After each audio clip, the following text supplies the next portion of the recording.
भंगार दिख रहा है, ये भंगार रखने की आपको किसने परमिशन दी है यहाँ पे? बताइए, आपसे आप ही से बात करें, वकील साहब कुछ नहीं बता पाएंगे, ही इज इनोसेंट। मेरे पापा जहाँ सर्विस करते थे तो इन्होंने जो वारंटी के तत्कालीन डेनियल सर थे उन्होंने बनाने की अनुमति दी थी सर। आपके पास रिटन अनुमति है, सेल डीड है, सेल डीड है, आपके पास विक्रय पत्र है? ये सर देखिए, फालतू की बातें करके आप केवल जुर्माने और जेल जाने के लिए अपने आप की तैयारी कर रहे हैं, सर है ना? हम तो गलत ऑर्डर करेंगे, जब तक सुपीरियर कोर्ट सही करेगी आप उस दिन जेल में बिता लेंगे, आपको ना माया मिलेगी ना राम मिलेगा। आपके पास मैं पूछ रहा हूँ, जो उनके डायरेक्टर मिस्टर डेनियल थे, उन्होंने आपके पक्ष में कोई सेल डीड की, हाँ कि ना? नहीं तो बस आप खत्म। मेरी एक बात सुनिए, डेनियल सर नहीं है ना उस पोस्ट पे, पहले नहीं, पिताजी भी नहीं है सर अब। हाँ तो पिताजी नहीं है तो आपको खाली ही करना पड़ेगा। मैं आपको 5 बजे तक, सुनिए, मैं आपको शाम 5 बजे तक का समय दे रहा हूँ, आप आज को खाली करना पड़ेगा, वरना पुलिस फोर्स से खाली कराएंगे और आपको जो भी पिनल कॉन्सिक्वेंस हो। हाँ बताइए सर। मैं जब ज्योत्सना मैडम के यहाँ पूरा केस 5 दिसंबर को लगा हुआ था, केस में पूरे बात हुआ था, तो ज्योत्सना मैडम ने सामने, ज्योत्सना मैडम कुछ नहीं होती, फैसला बोलता है जज का। जी हाँ सर, वो उन्होंने फैसला किया, जो डिक्री हुई थी तो डिक्री के आधार पर उन्होंने बोला हुआ था कि 20/10 का जो है आपने खाली कर दिया है, इसके अलावा अगर आपको और कोई पोजीशन चाहिए तो आप अलग से केस बनाइए। तो हमने 200 स्क्वायर फीट का खाली करके तत्काल आधा घंटे में इनको चाबी सुपुर्द कर दी थी, इनकी पार्टी ने चाबी लिया नहीं। मेरी बात सर सिर्फ 2 मिनट नहीं, अभी भी नहीं, मैं उसी को सुन रहा हूँ, फिर वही वाली बात। आपको भी आपको पार्टी को टेका, आपको पार्टी को टेका लगा, अभी आपको पार्टी को फैक्चुअल पोजीशन क्लियर। मैंने फैक्चुअल का मैं पढ़ना नहीं जानता, आप ही पढ़ के बताओगे मुझे। अभी मैं आपको वार्न कर रहा हूँ, मैं केवल उनसे बात करना चाहता हूँ, अभी मैं आपसे बात ही नहीं करना चाहता। गिरीश श्रीवास्तव जी भी बैठ गए, आप भी बैठ जाओ, है ऐसा कोई टेका लगाने की जरूरत नहीं है। या कोई जल्लाद और कसाई नहीं बैठेंगे आपकी पार्टी को अकेला पाके उनकी गर्दन उड़ा देंगे। तो फिर आप बात क्यों नहीं करने दे रहे? हर 2 मिनट में आप टोक रहे हो मुझे। सर तो मैडम से वहाँ पे रिक्वेस्ट की गई थी, मैडम जो आदेश है उसके, तो उन्होंने बोला था कि सामने वाले को कि 20/10 की डिक्री हुई है और बाकी के लिए अगर आपको कुछ चाहिए तो उसके लिए आप नया केस लगा के आइए।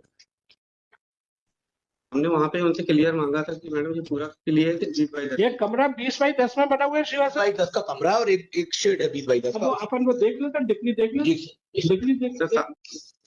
सेक्रेटरी रेडी भी हुए थे कि हम नापाई करके। फालतू की बात मत करो अभी तुमसे, अब मैं श्रीवास्तव जी से बात कर रहा हूँ ना।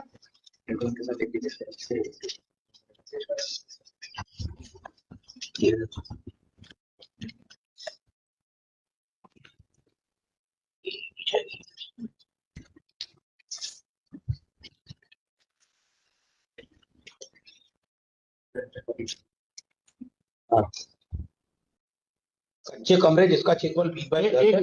ये पहले बंसल साहब का ऑर्डर था, ये डिग्री है किस तारीख की वकील साहब? सिविल जज क्लास 1 ने डिग्री पारित की थी 19 में, ठीक है? सिविल जज साहब का फैसला 19 का है और एडीजे का फैसला है 19/3/21।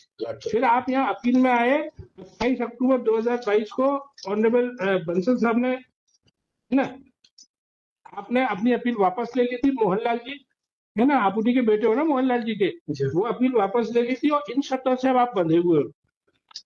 6 महीने का आपको समय दिया था, सूट प्रोमाइसिस 30 अप्रैल तक वापस करने, आपने उसको 1.25 साल और खींच दिया बड़े सुविधाजनक ढंग से। आपने कोर्ट में चाबी किस तारीख को हैंड ओवर किया? 5 दिसंबर 2023। 5 सितंबर को। 5 दिसंबर को। आप किराया दे रहे हैं कि नहीं? उसका कमरे का आपने पूरा क्लियर किया कि नहीं? सर कोर्ट में जमा हो रहा था सर। हो रहा है, आपने खुद किया है? चौथे आदमी को ठेका दे दिया किराया जमा? वकील के माध्यम से। बात करो, आपने वकील साहब से रसीद ली? जी लगी हुई है sir. Appellant defendant shall not part with the suit premises to anybody and shall not change the nature. The appellant defendant shall furnish the undertaking with regard to the aforesaid with a period of 3 weeks from today if the defendant appearing, है ना? ये हो गया। अब मुझे decree का वो दिखाएं, ट्रायल कोर्ट की डिक्री। पेज नंबर 24 है हमारे रिटर्न का। इसमें आपने कंटेम्प्ट केस के साथ लगाई थी ट्रायल कोर्ट की डिक्री? कंटेम्प्ट के साथ तो हमने वो बंसल साहब का ऑर्डर लगाया। बंसल साहब का ऑर्डर रिटर्न के साथ हमने फाइल किया है, हमने डिग्री फाइल की है जवाब के साथ। जवाब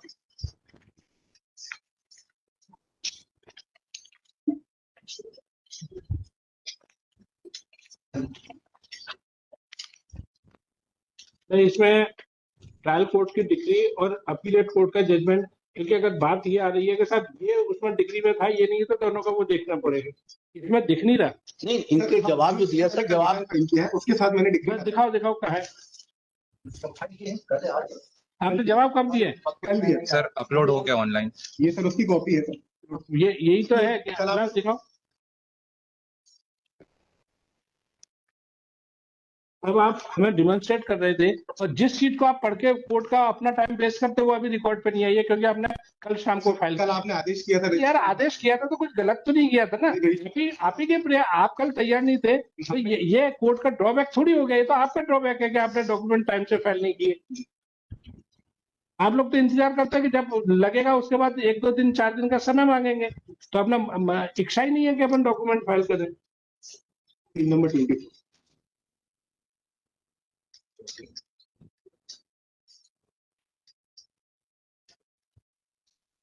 प्रतिवादी मैडम पालो का ये जजमेंट है। प्रतिवादी निर्णय दिनांक से 2 माह की अवधि के अंदर वादी को वादी संस्था की संपत्ति में निर्मित कच्चे कमरे जिसका क्षेत्रफल लगभग 20 बाई 10 वर्ग फुट है जिसमें 20 बाई 10 वर्ग फुट का एक शेड बना हुआ।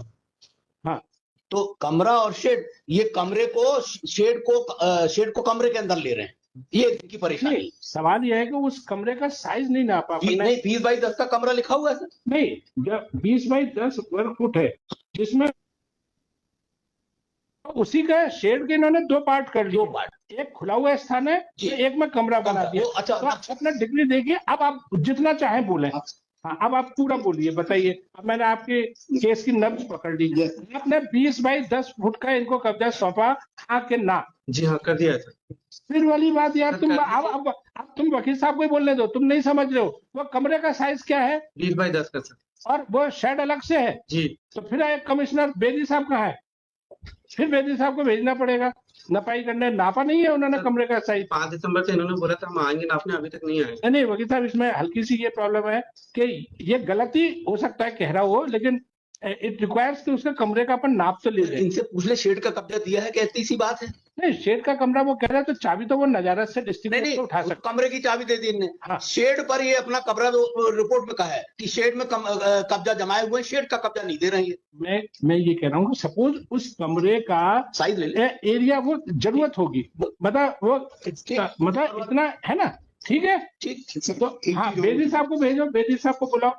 वही जो मैं खबर करूँ। हाँ उन्हीं को वही चुकी गए तब वो नपाई कर लें। देखो जी सर एक चीज और मेरे को हाँ बताइए पेज नंबर कंटेम्प्ट पिटीशन के पेज नंबर 22 पे नहीं आप बता दो पढ़ इसमें सर क्या है, मुझे पढ़ना पड़ेगा एक बार आप भी। नहीं आप सार बताया करो। नींबू का रस दो पूरा नींबू नहीं के जो पूरा पत्र नींबू से आपने ऑर्डर किया था उसमें ये बोला था कि अगर हम 3 हफ्ते के अंदर अंडरटेकिंग देंगे और अंडरटेकिंग पे हम कंप्लाई नहीं करते हाँ। तो जो अभी पिटिशनर है वो या तो एग्जीक्यूट कर सकते हैं और अगर हमने अंडरटेकिंग दी फिर कंप्लाई नहीं किया तो कंटेम्प्ट हाँ। हमने अभी यार अब ये बात ये कानून हमको मत सिखाओ।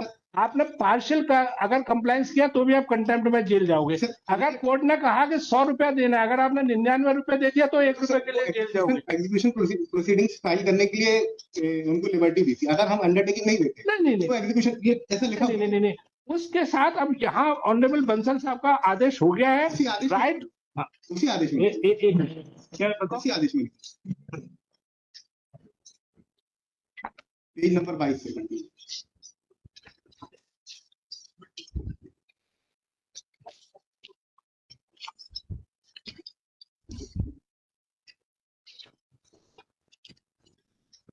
कंडीशन नंबर 4, 5 एंड 6 6 पढ़ ले, कंडीशन वो क्लियर हो जाएगा। कंटेम्प्ट है कि नहीं हमने दोनों है वकील साहब। आपने आधा पढ़ा नहीं आप ये 4, 5, इसी को बोलते कि वकील आपने केवल जो अपने को काम की चीज है वो दिखती है इसे बोलते हैं अर्जुन किया। सर 6 में ये लिखा नहीं if after filing of the undertaking if after filing of the the defendant does not vacate the premises create obstruction. तो नहीं तो वैकेट नहीं किया ना। और 4 नंबर 5 नंबर पढ़े हाँ नहीं आप 6 पढ़ो ना 6। वो पहले 4 भी 5 भी पढ़ना पड़ेगा। अरे यार सर हमने कोई अंडरटेकिंग नहीं दी तो मतलब आप तो फिर कंटेम्प्ट के लिए सीधे धरे जाओगे। 5 भी पढ़े ना। मतलब आप इसे गर्व बता रहे हो कि नहीं, हमने नहीं, अंडरटेकिंग टेक्निकलिटी बता रहे हैं उसमें कि ये है फ्लॉ। बोले साहब हाईकोर्ट के ऑर्डर में फ्लॉ बता रहे हैं। सर अब हमको बोलते तो हाँ नहीं तो आप ये बता रहे हो कि आप कंडीशन नंबर 5 भी पढ़ ली। नहीं हमने सारी कंडीशन पढ़ ली। डिफेंडेंट आपने भी पढ़ी। आपने उसका अर्थ आप ये बता रहे हो कि हमको साहब अंडरटेकिंग का ऑर्डर हुआ था लेकिन हमने अंडरटेकिंग दी इसलिए हम शर्तों से नहीं बने। अंडरटेकिंग हमने नहीं दी थी।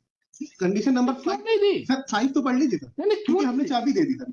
सर सीरियल नंबर 5 पे जो कंडीशन है वो बात पढ़ लीजिए। वकील साहब आप बहुत अच्छे वकील हो, लेकिन आपके ये दुखद आर्गुमेंट सुन के मुझे बहुत हो रहा है कि आप कह रहे हो हमने अंडरटेकिंग भी दी, हमने चाबी दे दी आदेश से की, अब जब तक ये रिपोर्ट नहीं आएगी आपकी पार्टी के खिलाफ अच्छा इर्द गिर्द मजबूत घेरा बनाने के लिए इसकी नपाई होगी आज। कंडीशन नंबर 5 जजेस आपको कॉल कर दो भाई। सर एक मिनट, कंडीशन नंबर 5 बात पढ़ सर ली मेरे सेटिस्फेक्शन की एक बार पढ़ लीजिए सर। लो, मैंने पढ़ ली, आपको ये गलत तो नहीं है। comply with the any of the aforesaid condition, then respondent plaintiff shall be free to execute the deed। और छठवा नहीं पढ़ोगे? सर उसके बाद अगर हम ऊपर की कंडीशन कंप्लाई नहीं करते तो कंटेम्प्ट बनता है। आपका कंटेम्प्ट ही हो रहा है, और जितना ये करोगे ना, देखो कोर्ट को कभी अननेसेसरी इरिटेट, या तो सुनो कानूनी तौर पे बहुत मजबूत है तब इरिटेट करना चाहिए। ये आप मुझे समझ रहे हो कि आप पर्सनली इरिटेट नहीं कर रहे, पार्टी के लिए आप कुछ भी आर्गुमेंट करे जा रहे हो कि साहब हमने चाबी नहीं दी, चाबी दे दी तो आधे की चाबी दे दी तो अब हम खड्डा वो नहीं किया, कहाँ से यार? एक बार अब हो गया, अब लिखाओ। तो ऐसा नहीं है, दिन भर आप ही का केस नहीं है और 80 केस और लगे, सभी को सुनना है। अब आपके गलत लाइन ऑफ आर्गुमेंट आपने पढ़ लिया, आप तो दिन भर करते रहोगे। He might be very important client for you, लेकिन हमें तो सभी करना है, लिखो। और मैं आपको ये कंडक्ट इसमें लिखा रहा हूँ कि in spite of is asking again and again to read the same line, he is not understanding the import of the order. बार बार एक ही लाइन के ये पढ़े, you can nobody can dictate court. क्या आप इसे बार बार 10 बार पढ़िए? बोले देखिए आपके पास एक नासिर साहब, आपके पास एक बड़ा अच्छा है, अगर आपको लग रहा है कि कोर्ट के पास 2 पैसे की अक्ल नहीं है तो यू कैन मूव, आप इसे लिस्ट में, तो फिर आप बार बार ये पढ़ लो, ये पढ़ लो। पर हमने लिए इंटरप्रिटेशन हमें निकालना है। आई एम द जज, यू आर नॉट द जज, बिकॉज आप क्या करो, आपके पार्टी के फेवर में आप उसका एक गलत इंटरप्रिटेशन निकाले जा रहे हो। चलो लिखो।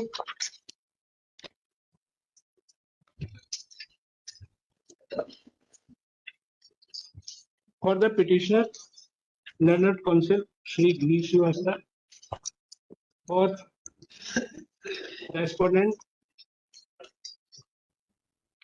और सन ऑफ रेस्पोंडेंट मोहनलाल खत्म हो गए ना?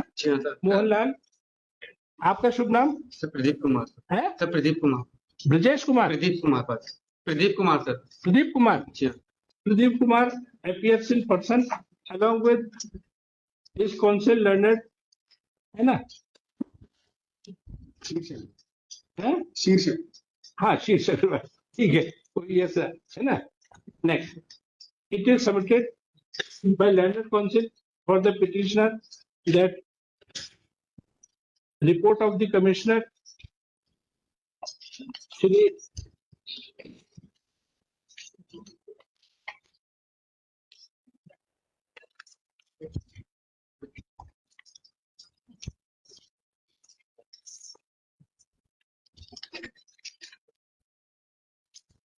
भरतदीप सिंह बेदी। नहीं वो रिपोर्ट अभी मैंने देखी थी, फ्लैग दो।